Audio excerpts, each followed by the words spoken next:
What is up, everybody? Thank you for clicking on the video. Today, we're going to cover the rookies that you must stash in Dynasty. Maybe you're in the third round, fourth round. Maybe your rookie draft's over and you're looking for people to add to you're looking for rookies to add to your roster that could be impactful in the future. We got you covered today. Don't forget to like the video, subscribe to the channel, and away we go. The first rookie we're going to talk about, and maybe I'm cheating a little bit. Will Shipley was drafted in round 4, pick number 27 in that round by the Philadelphia Eagles. And this, like I said, is probably cheating because he's likely going to be drafted third round, maybe fourth round of your rookie drafts. Who knows how your rookie drafts are going? I'm seeing him go mostly in the fourth round. But there's immense upside in rostering Will Shipley. First of all, he's a pass-catching running back in fantasy football. In his time at Clemson, Shipley caught over 30 passes in back-to-back seasons and rushed for 1,182 yards in his sophomore season. Additionally, Shipley possesses good speed. He ran a 4.42 40-yard dash. He will need to develop in pass protection if he's going to be effective at the NFL level long-term. I don't know if he's a bell cow back traditionally, but I think he's going to catch a lot of passes and he might have a role on special teams. Shipley slots in right behind Kenneth Gainwell on the Eagles depth chart, and at this stage of his career, Shipley has way more upside than Gainwell for an Eagles team that is way too good not to score a ton of points in 2024. I mean, with A.J. Brown, Devonta Smith, Dallas Goedert, I don't need to go down the list with you, and now Saquon Barkley. Drafting Shipley with a later round pick and stashing him on your roster is a smart play. Fantasy gamers can certainly tell themselves a story about Aundre Esei. Sure, the 40-yard dash time at the combine was less than ideal, which is probably why he slipped in the NFL draft. Sean Payton decided to take a chance on the Notre Dame running back in round 5, pick 12 in that round in the NFL draft. Esei enters a running back depth chart with Javonte Williams at the top, followed by Samaje Perine and Jaleel McLaughlin. It isn't impossible for Esei to find his way onto the field in this backfield. Additionally, we're talking about a prospect in Aundre Esei with some pedigree. As mentioned earlier, Esei played at the University of Notre Dame, where he produced as a sophomore, rushing for 920 yards, and he even caught 9 passes out of the backfield for 135 yards and a touchdown in that season. And in his final season at Notre Dame, Esei rushed for 1,341 yards, scored 18 touchdowns. This is a mega producer at college who was dinged by his NFL draft combine performance. And when you're evaluating prospects, it's important to look at everything in totality, which means we want to look at the film. We want to look at the analytics. We want to look at how they do at the Senior Bowl. We want to look at how they do at the combine. All of it, whatever teams know that we don't know, every bit of information we can find out. We want to find out about these players. And going into the NFL draft, going into this process, Esei was one of my favorite rookies. And now you can easily scoop him up in the 4th round of your rookie drafts, maybe even a little bit later than that.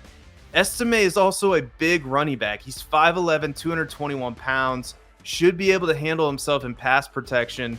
And that could be another way that Esei finds himself onto the field on a Broncos team that's going to be looking to find their way this year. It's going to be a team that's not going to be very good. So there could be opportunities for a player like Aundre Esei. We know that Jim Harbaugh and the Chargers want to run the football. Therefore, stashing Kamani Videl on a taxi squad or in deep dynasty leagues, or drafting him late, maybe in the 4th or 5th round of your rookie drafts, makes all the sense in the world. In college, Videl was very productive at Troy.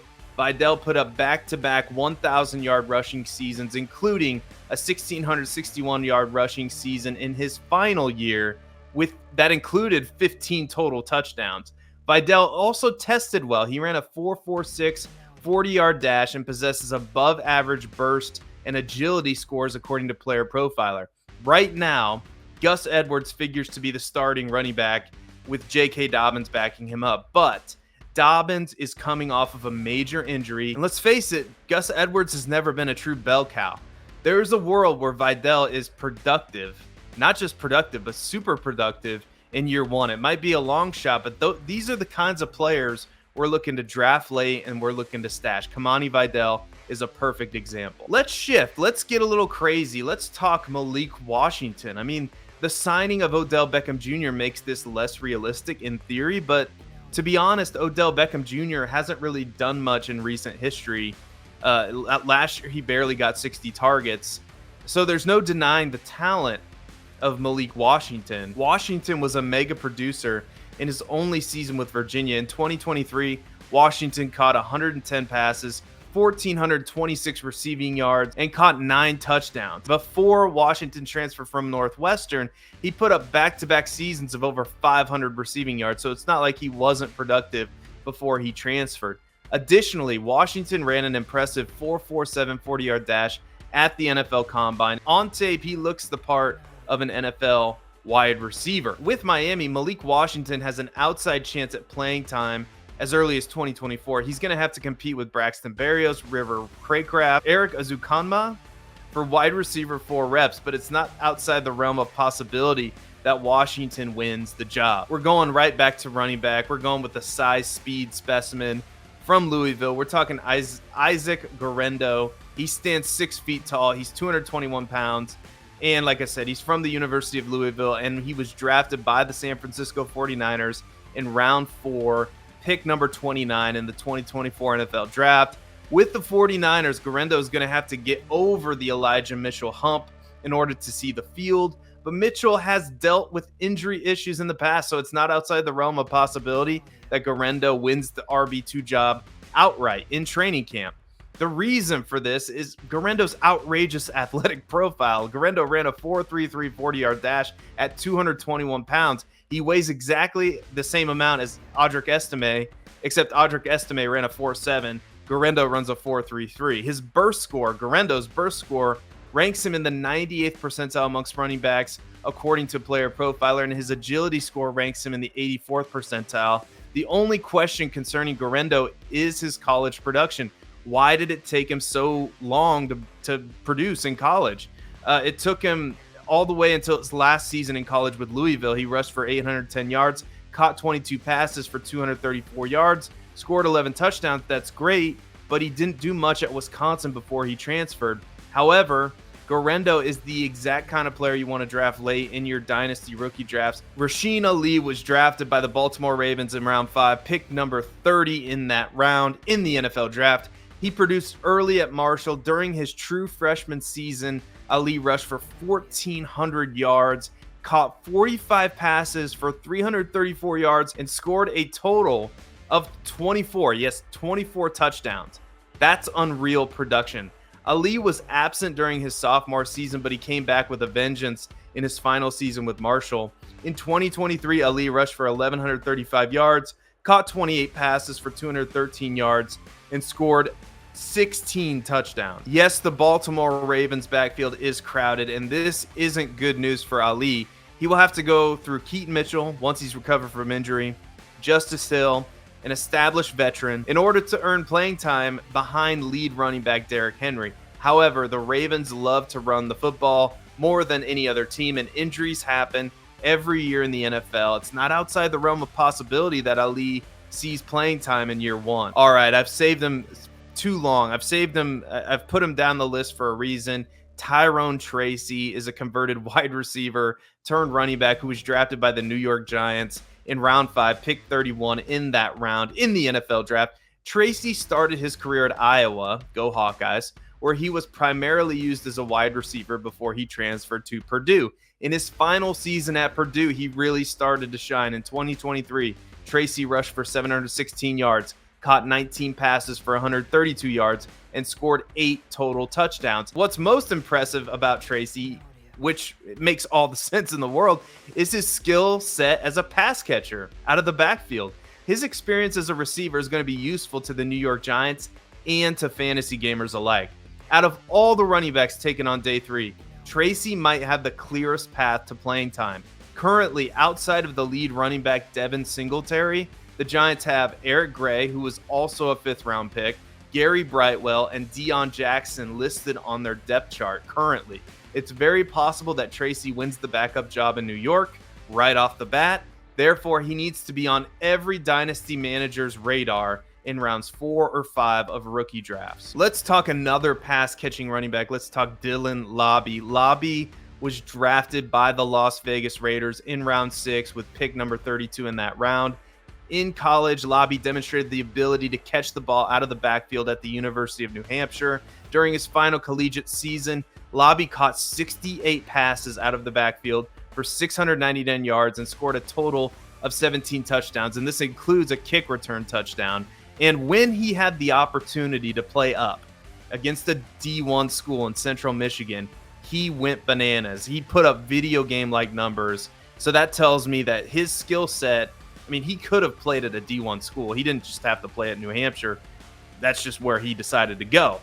This receiving ability that Lobby has, combined with his proficiency returning kicks with the changes to the kickoff rules, may expedite Lobby's place on the Las Vegas Raiders roster.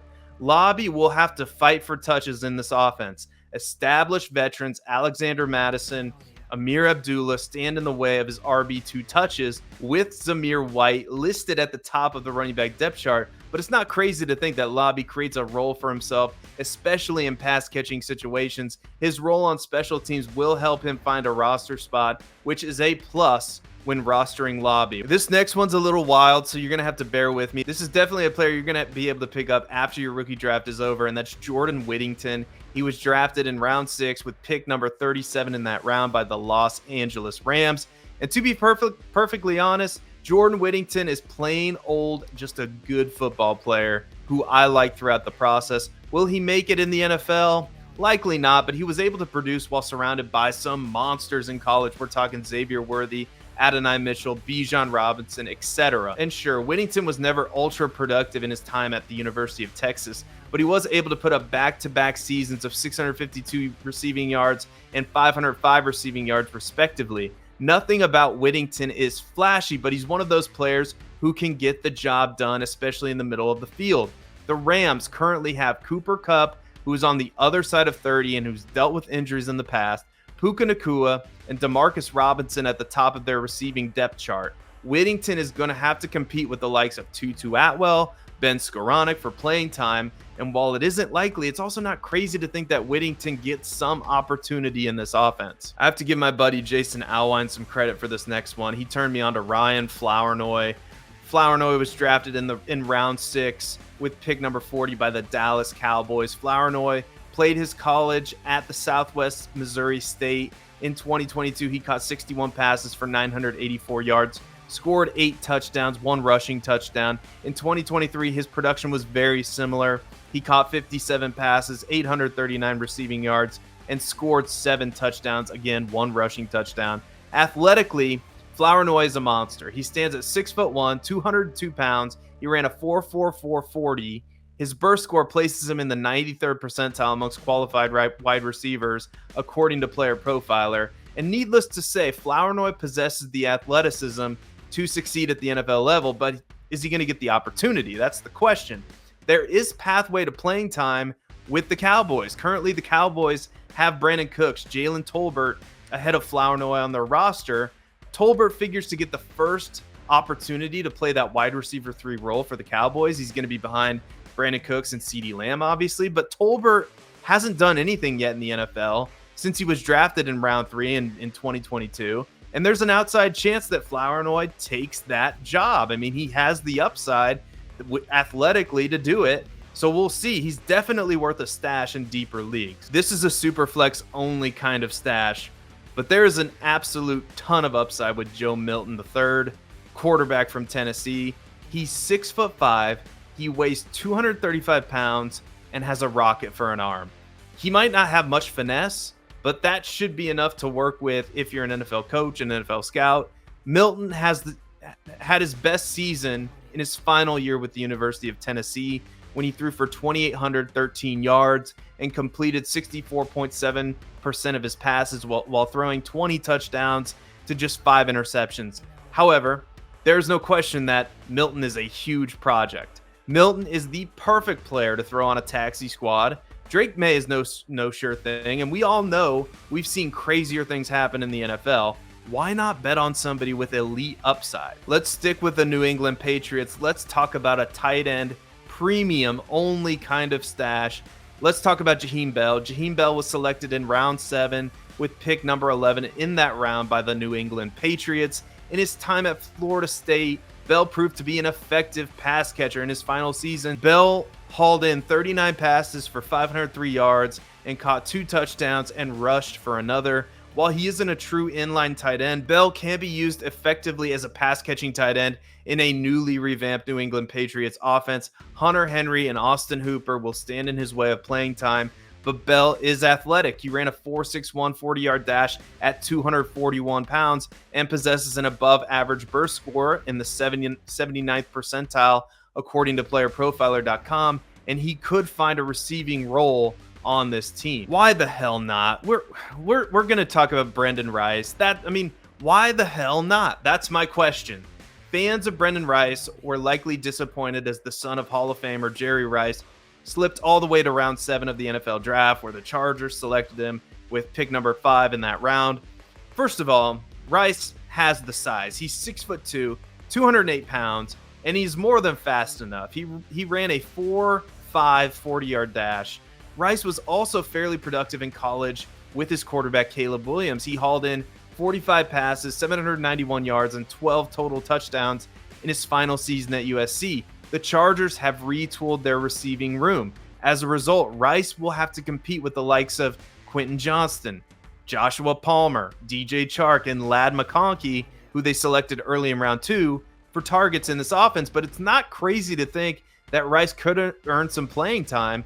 This was one of the better late-round situations that Brendan Rice could have hoped for. We're going to throw you the ultimate sleeper to wrap this video up. The University of Memphis does it again with Blake Watson. In 2023 at Memphis, Watson rushed for 1,152 yards, caught 53 passes for 480 yards, receiving, and scored a total of 17 total touchdowns. Watson profiles as a pass-catching running back with speed. I don't know about you, but that sounds like a fantasy football dream if this comes to fruition, and I get it. He's an unrestricted free agent, but this is exactly the kind of long shot that dynasty managers need to be taking with players that they are storing on their taxi squad.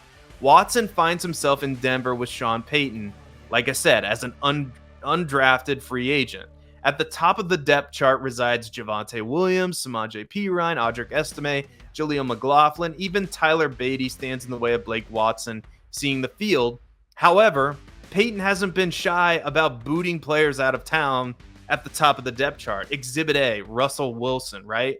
So there is an outside chance a player like Watson catches the old ball coach's eye during training camp. If and when that happens, you can thank me later. Thank you again for watching the video. Don't forget to click like, subscribe, follow me on Twitter, follow me wherever I go, except not all around town. That would be weird. But follow me on Twitter, Seth_DIEWOLD. And until next time, be good, everybody, and see you later.